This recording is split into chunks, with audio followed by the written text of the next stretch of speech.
Assalamualaikum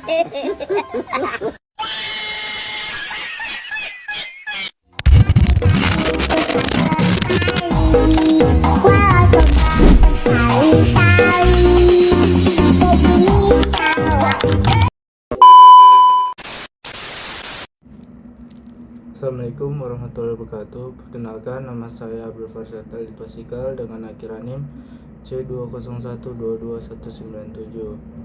Saya akan mempresentasikan hasil kelompok saya, yaitu dengan mata kuliah perilaku organisasi. Dosen pengampu mata kuliah yaitu Ibu Dr. Andi Indriani Ibrahim SEMM.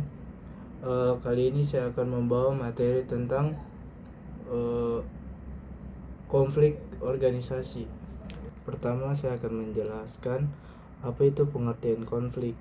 Konflik didefinisikan sebagai sebuah proses yang dimulai ketika suatu pihak memiliki persepsi bahwa pihak lain telah mempengaruhi secara negatif sesuatu yang menjadi kepedulian atau kepentingan pihak pertama. Definisi ini mencangkup berbagai konflik yang terdapat dalam organisasi yang bisa meliputi ketidakselarasan tujuan. Adapun faktor penyebab konflik yang terjadi dalam organisasi dapat disebabkan oleh perbedaan faktor, antara lain itu ada yang pertama faktor manusia, dikarenakan timbulnya oleh atasan karena gaya kepemimpinan yang kurang baik. Adapun yang kedua, karena personalnya yang mempertahankan peraturan organisasi secara kaku.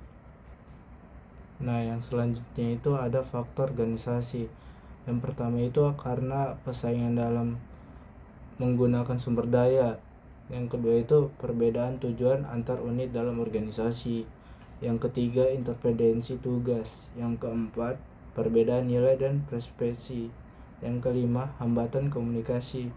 Adapun manajemen konflik merupakan serangkaian aksi dan reaksi yang dilakukan oleh para pelaku konflik atau pihak ketiga secara rasional dan seimbang untuk mengendalikan situasi dan kondisi perselisihan atau pertikaian yang terjadi antara kedua pihak lainnya. Adapun sumber konflik yaitu ada 4. Yang pertama itu ada perbedaan individu, yang kedua perbedaan kebudayaan dan latar belakang, yang ketiga perbedaan kepentingan antar individu atau kelompok, dan yang terakhir itu ada perubahan nilai yang cepat dan mendadak dalam masyarakat. Selanjutnya itu ada sifat-sifat konflik. Konflik destruktif ialah konflik yang muncul karena adanya perasaan tidak senang, rasa benci dan dendam dari seseorang ataupun kelompok terhadap pihak lain. Yang kedua itu ada konflik konstruktif, yang dimana konflik ini bersifat fungsional. Fungsi ini muncul karena adanya perbedaan pendapat karena dari kelompok anggota dalam menghadapi suatu permasalahan.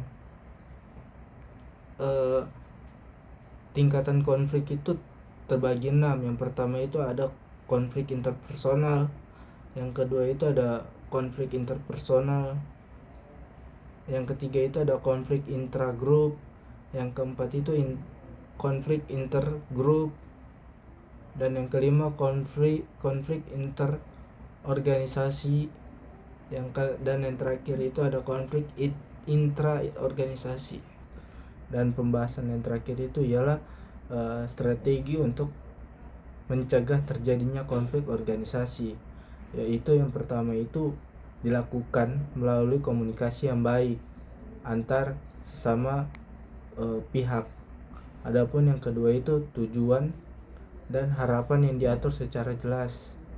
Dan yang ketiga, pengembangan keterampilan dan pelatihan. Adapun yang keempat itu dibentuknya tim yang efektif. Dan yang terakhir, kejelasan dari kebijakan dan prosedur.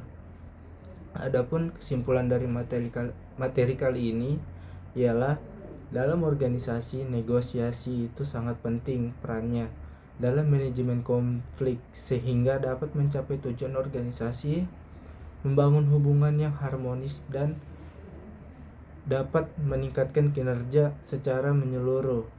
Jika konflik dikelola dengan baik, kemungkinan akan adanya peluang terjadinya inovasi untuk pemecahan masalah dan pertumbuhan. Tetapi jika tidak dikelola dengan baik dan tetap, maka konflik tersebut dapat merugikan organisasi tersebut. Sekian presentasi dari saya tentang materi konflik organisasi. Kurang dan lebihnya mohon dimaafkan. Billahi taufiq wal hidayah. Wassalamualaikum warahmatullahi wabarakatuh.